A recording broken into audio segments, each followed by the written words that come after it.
নমস্কার, আশা করি আপনারা সবাই খুব ভালো আছেন।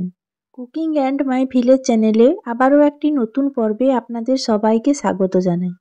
আজকে মাত্র 2 কাপ আটা দিয়ে একটি মজাদার টিফিন বানাবো। আপনারা ভিডিওটি শেষ পর্যন্ত দেখতে থাকুন। আর এইভাবে নতুন নতুন রান্নার ভিডিও পেতে আপনারা চ্যানেলটিকে সাবস্ক্রাইব করে পাশে থাকুন। টিফিন বানানোর জন্য আমি নিয়ে নিয়েছি 2 কাপ আটা। এবার এই আটার মধ্যে বেশ কিছু উপকরণ আমি মিশিয়ে নেব। এবার আটার মধ্যে দিয়ে দিচ্ছি বেশ কিছুটা গ্রেট করে রাখা গাজর, দিয়ে দিচ্ছি কিছুটা কুচিয়ে রাখা টমেটো, এবার দিয়ে দিচ্ছি বেশ কিছুটা বিনসগুলোকেও একেবারে মিহি করে কুচি কুচি করে নিয়েছি।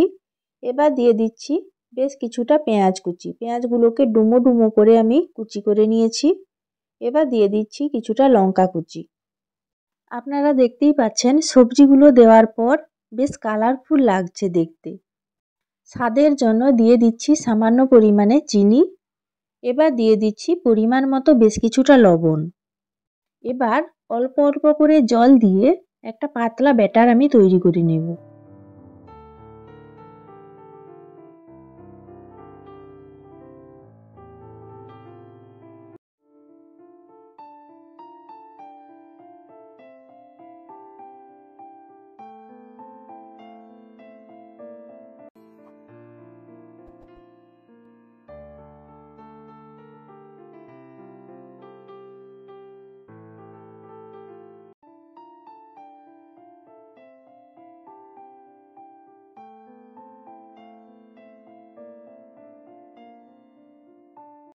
দেখুন বেশ কিছুটা মাখানোর পর এবার আমি দিয়ে দিচ্ছি 2টো ডিম। এই ডিম কিন্তু আমাদের বাড়ির দেশি মুরগির ডিম। এবার ডিম দিয়ে খুব ভালো করে আবার ফেটিয়ে নেব।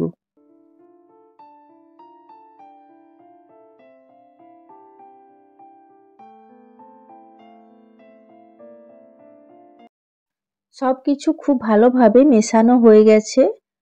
দেখুন চিনি লবণ সব কিছু খুব ভালোভাবে গুলে গেছে। আর ব্যাটারটা বেশ পাতলা করে আমি মাখিয়ে নিয়েছি। দেখুন এইভাবে পাতলা করে আপনারাও ব্যাটারটা মাখাবেন।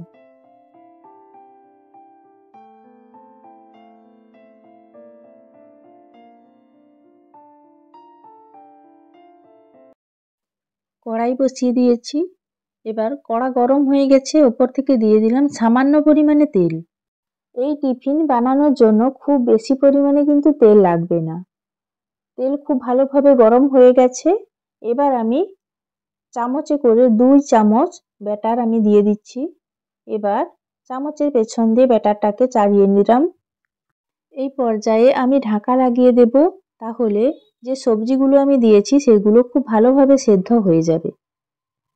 কিছু সময় পর আমি ঢাকনা খুলে নিচ্ছি। দেখুন ওপরের অংশটাও খুব ভালোভাবে জমে গেছে।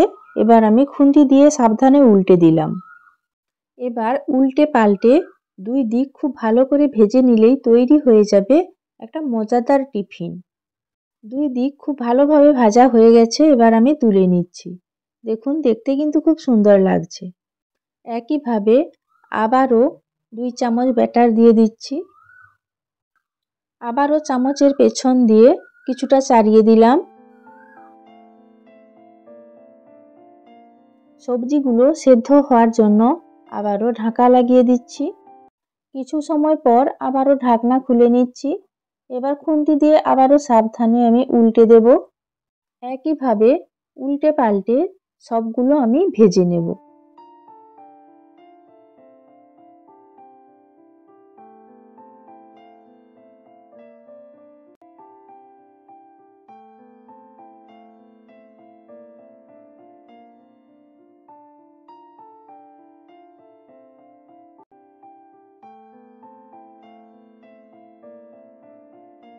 আবারও একটা ভাজা হয়ে গেছে, তুলে নিচ্ছি প্লেটের মধ্যে। অনেক ছোট বাচ্চা আছে যারা সবজি খেতে পছন্দ করে না, তো এইভাবে আটার সঙ্গে সবজি মিশিয়ে যদি টিফিন বানিয়ে দেওয়া যায় তো সব বাচ্চারা কিন্তু খুব ভালোভাবে খেয়ে নেবে। দেখুন সামান্য পরিমাণে তেল লাগবে, তাই সামান্য তেল দিয়ে দিলাম। আবারও উল্টে পাল্টে দিচ্ছি। ভাজা হয়ে গেছে, এবার তুলে নিচ্ছি। সবগুলো তৈরি হয়ে গেছে। আর এই একটা বানালেই আমার টিফিন বানানো শেষ হয়ে যাবে। আবারও ঢাকা লাগিয়ে দিলাম। কিছু সময় পর ঢাকনা খুলে নিচ্ছি। আগের মতো আবারও উল্টে দিচ্ছি। উল্টে পাল্টে দুই দিক খুব ভালো করে ভেজে নিচ্ছি। দেখুন সবগুলো টিফিন বানানো হয়ে গেছে, এবার তুলে নিচ্ছি। এই ধরনের খাবার বাচ্চাদের স্কুলে টিফিন বক্সে দেওয়া যেতেই পারে। আবার বড়রাও যদি সন্ধ্যার সময় এই ধরনের টিফিন বানিয়ে সসের সঙ্গে খাওয়া যায় তো খেতে দারুণ লাগে। আশা করি ভিডিওটা আপনাদের ভালো লেগেছে। আপনারাও বাড়িতে এইভাবে বানিয়ে খাবেন, খেতে খুব ভালো লাগবে। হাত দিয়ে আমি ছিঁড়ে দেখাচ্ছি, আপনারা বুঝতেই পারছেন যে কতটা নরম হয়েছে। আর এইভাবে সস দিয়ে খেতে কিন্তু দারুণ মজা লাগে।